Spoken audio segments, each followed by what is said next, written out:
بسم اللہ الرحمن الرحیم۔ معزز خواتین حضرات، السلام علیکم ورحمۃ اللہ وبرکاتہ۔ نکاح اور ایمان کا باہمی تعلق، یہ ہے آج کی ہماری حدیث کا موضوع۔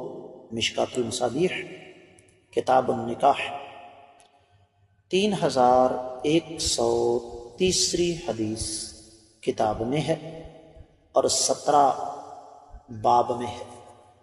الفاظ سماعت فرمائیے گا۔ وعن انس رضی اللہ عنہ قال قال رسول اللہ صلی اللہ علیہ وسلم اذا تزوج العبد فقد استكمل نصف الدين فليتق الله في النصف الباقي، رواہ البیہقی فی شعب الایمان۔ معزز خواتین و حضرات، اس روایت کو امام بیہقی شعب الایمان میں 5486ویں حدیث کے تحت لے کر آئے۔ تحقیق شدہ نسخے میں یہ روایت 5100ویں ہے، 5100۔ ویسے میں آپ کی خدمت میں عرض کر دوں کہ خطیب بغدادی نے اس کو موضح اوہام الجمع والتفریق میں بھی ذکر کیا ہے، اور اس روایت کو زیادہ تر محدثین ضعیف قرار دیتے ہیں، اور اس کو ضعیف قرار دینے کی بنیادی وجہ یزید الرقاشی اور جابر الجعفی دو راوی ہیں۔ شیخ زبیر علی زئی رحمہ اللہ اس حدیث کو خلیل بن مرہ کی وجہ سے ضعیف قرار دیتے ہیں،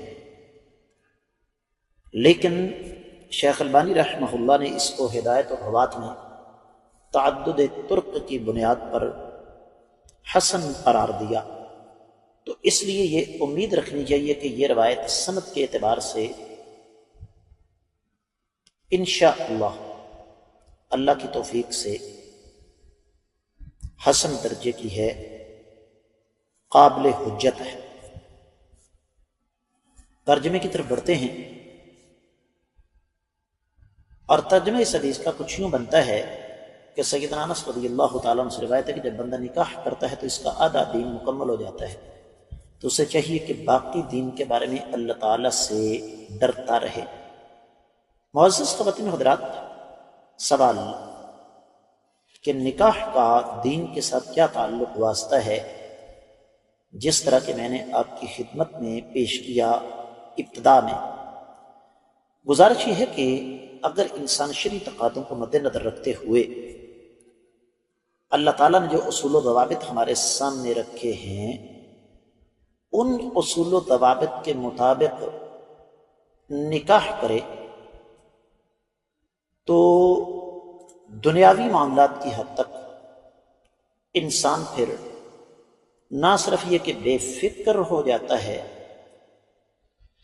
بلکہ یوں سمجھ لیجیے کہ اس کے دنیاوی معاملات بہت حد تک بہتر ہو جاتے ہیں۔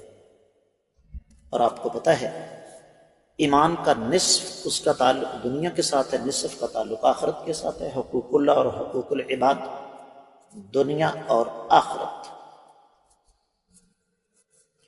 تو اس حدیث کا مفہوم جو مجھے سمجھ آیا وہ یہی ہے کہ اگر انسان اللہ تعالیٰ کی نازل کردہ شریعت کے مطابق نکاح کرتا ہے تو دنیاوی طور پر وہ بے نیاز ہو جائے گا، بے فکر ہو جائے گا۔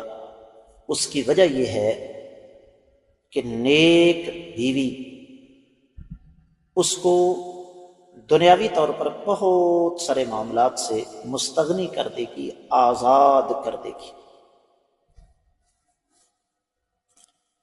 تو اس سے پتہ یہ چلتا ہے کہ شرعی تقاضوں کے مطابق نکاح کرنا اس کا براہ راست ایمان کے ساتھ بڑا گہرا تعلق ہے۔ امید ہے کہ انشاءاللہ آپ کو سمجھ آ گئی ہوگی۔ خصوصی طور پر گزارش کروں گا اس بات کو صدقہ جاریہ سمجھ کر زیادہ سے زیادہ آگے شیئر کریں، یوٹیوب چینل کو سبسکرائب کریں، ساتھ لگے گھنٹی کے بٹن کو دبائیں تاکہ تازہ ترین اسباقات بر وقت ملتے رہیں۔ کامنٹ سیکشن میں آپ کے محبت بھرے پیغامات کا منتظر ہوں۔ آج کے سبق سے اجازت دیجیے۔ السلام علیکم ورحمۃ اللہ وبرکاتہ۔